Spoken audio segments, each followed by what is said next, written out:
apa kabar Anda hari ini? Saatnya Anda menyimak berita Semarang bersama saya, Dana Paramita. Sejumlah berita menarik akan kami sajikan untuk Anda. Berikut 3 berita utama hari ini. Polisi tangkap 5 pengedar narkoba yang beroperasi di dalam penjara di Kabupaten Jepara.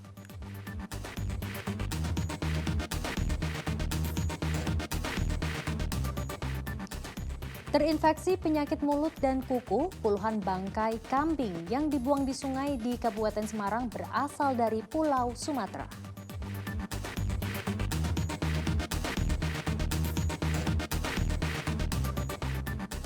Ungkapan rasa syukur atas panen yang melimpah, warga desa PP Kabupaten Grobogan gelar perang nasi.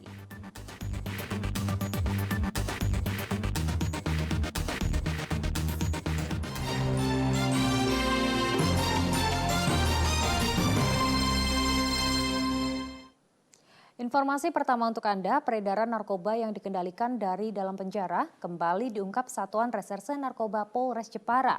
5 pelaku ditangkap polisi dengan barang bukti lebih dari 100 gram sabu-sabu dan lebih dari 5.000 butir ekstasi. Satuan Reserse Narkoba Polres Jepara membekuk ND 46 tahun warga Ngabul Jepara saat akan mengedarkan paket narkoba jenis sabu-sabu. Dari tangan ND, polisi menemukan paket sabu-sabu seberat 96,24 gram yang terbungkus kardus telepon genggam. Pelaku ND adalah salah satu jaringan pengedar narkoba di lembaga permasyarakatan.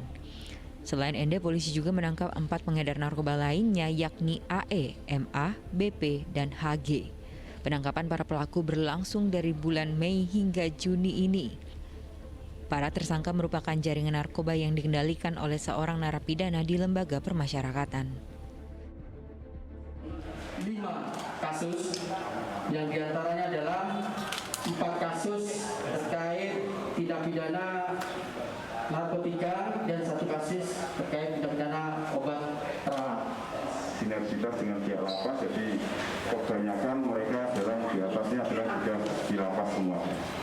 Itu yang kita hasil interogasi ataupun masih ada pengembangan dan sudah pengembangan tersangka yang lain. Pengembangan yang lain masih di lapas semua. Polisi menyita barang bukti lebih dari 100 gram sabu-sabu dan 5.000 butir pil ekstasi. Taufan Yuda melaporkan dari Kabupaten Jepara. Kita beralih ke informasi lainnya, komplotan maling dengan modus pecah kaca mobil di Klaten dibekuk polisi. Pelaku menyasar nasabah bank dengan membuntuti korban di perjalanan seusai melakukan transaksi. Untungnya korban sempat memindahkan uang dan tidak meletakkannya di dalam mobil.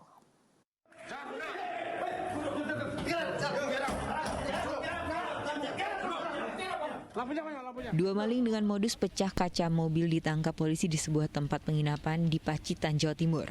Mereka adalah para pencuri yang memecah kaca mobil di parkiran rumah makan beberapa waktu yang lalu. Modusnya dimulai dengan mengintai dari luar gedung bank. Pelaku membututi korban hingga parkir di depan rumah makan di Prambanan, Klaten. Pelaku menggunakan modus pecah kaca mobil dan menggasak isi barang berharga di dalam mobil. Berbekal rekaman kamera ini, polisi membekuk 2 pelaku bernama Rezi dan Zaini, warga Sumatera Selatan. Polisi juga menyita motor yang dipakai saat beraksi serta buku tabungan hasil curian. Pelaku ini melakukan pengamatan di luar bank, jadi tidak di dalam bank. Jadi setelah untuk korban ini keluar dari bank, mengambil bertransaksi di bank tersebut di KCP Klaten, kemudian selanjutnya pelaku membuntuti si korban sampai kemana perginya dan sampai berhentinya. Utang berapa? 30 juta. Dulu saya jadi koperasi terus pakai uang koperasi. Oh, terus dapat ide ini dari Saya lihat-lihat dari YouTube.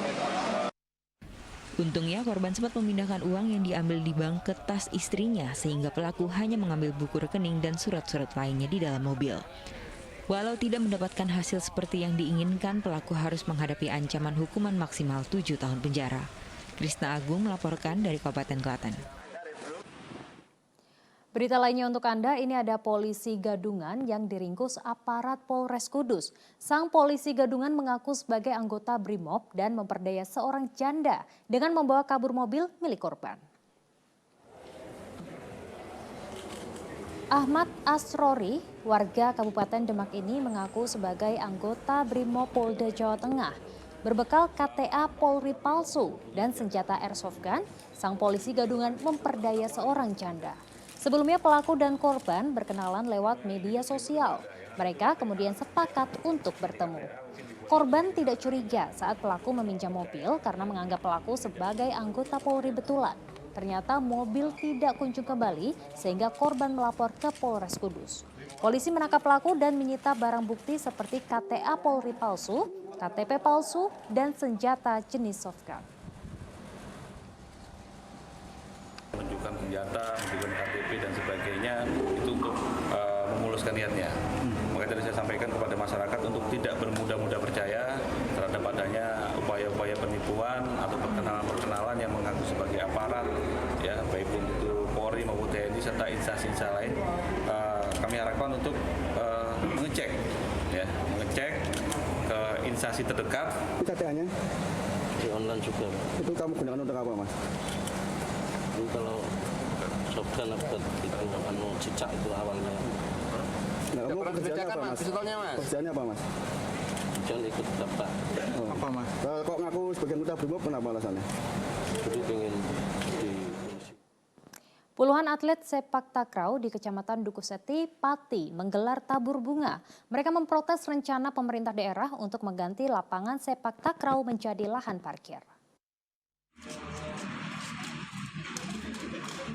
Biasanya tabur bunga dilakukan di makam pahlawan, tetapi hal yang berbeda dilakukan para atlet sepak takraw di Kecamatan Dukuseti, Kabupaten Pati.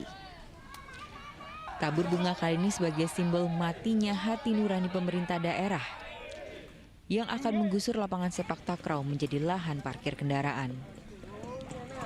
Padahal lapangan sepak takraw di desa ini telah melahirkan atlet berprestasi yang mengharumkan nama kabupaten bahkan provinsi. Bahkan Dinas Pemuda, Olahraga, dan Pariwisata Pati telah menetapkan lapangan SDN Dukuseti 2 sebagai pusat pembinaan atlet sepak takraw tingkat kabupaten. Beberapa atlet tengah berlatih untuk mengikuti Praporprov di Kabupaten Klaten. Yang kami jalani sekarang ini menjadi terkendala dan kurang efektif karena kurangnya fasilitas lapangan yang kami buat untuk latihan. Untuk biasanya atlet-atlet sini itu dia juara apa saja mungkin? Untuk prestasi atlet dari sepak takraw Dukuseti ini banyak sekali meraih prestasi, baik itu di tingkat kabupaten maupun di provinsi. Para atlet sepak takraw berharap Gubernur Ganjar Pranowo turun tangan membantu agar lapangan tempat mereka berlatih tetap bisa dipertahankan. Taufan Yuda melaporkan dari Kabupaten Pati. Nelayan di Tambak Lorok Semarang tidak berani melaut lantaran air pasang atau rop tinggi sejak 2 hari lalu. Selain karena rop tinggi, tangkapan ikan yang berkurang membuat nelayan memilih menyandarkan perahu di dermaga. Hingga Rabu pagi, ratusan perahu nelayan di Tambak Lorok Kota Semarang hanya bersandar di dermaga. Para nelayan tidak berani mencari ikan di tengah laut sejak 2 hari lalu lantaran air pasang atau rop tinggi di pesisir pantai utara. Demi keselamatan, nelayan hanya berani mencari ikan di pinggiran pantai dan hasil tangkapannya tidak maksimal. Dalam 2 hari terakhir, air pasang laut di pesisir utara Kota Semarang berketinggian lebih dari 1 meter. Akibatnya, air rop meluap ke beberapa titik, diantaranya Pelabuhan Tanjung Emas dan pemukiman Tambak Lorok. Tetap melaut, tapi ya pinggir-pinggir lah. Pinggiran ya Pak? Ya. Hasilnya gimana Pak? Hasilnya ya sini sepi Pak. Sepi kalau ombak besar gini? Ya. Biasanya cari apa Pak kalau pas ombak besar gini? Ya carinya ya rajungan, kepiting, ya ikan lah. Ini rapnya kan besar, bukan ombaknya ya besar tapi rop.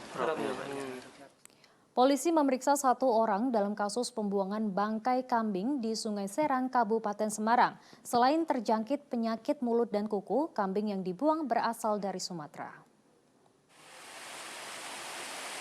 Usai memeriksa 1 saksi, polisi telah mengantongi 2 identitas lainnya yang terkait dengan pembuangan bangkai kambing di Sungai Serang, Dusun Susukan, Kabupaten Semarang. Saksi yang diperiksa merupakan warga desa Susukan yang ikut membuang bangkai kambing dan dibayar Rp100.000. Saksi mengatakan puluhan kambing diangkut 2 truk ekspedisi asal Sumatera. Total bangkai kambing yang ditemukan sebanyak 97 ekor. Seluruh kambing dipastikan terjangkit PMK. Dinas Pertanian, Perikanan, dan Pangan Kabupaten Semarang menduga para pembuang bangkai kambing telah melanggar izin karena tak ada surat yang diterima terkait pengiriman kambing dari Sumatera ke Jawa Tengah. Apalagi pengiriman hewan diperketat sejak wabah PMK merebak.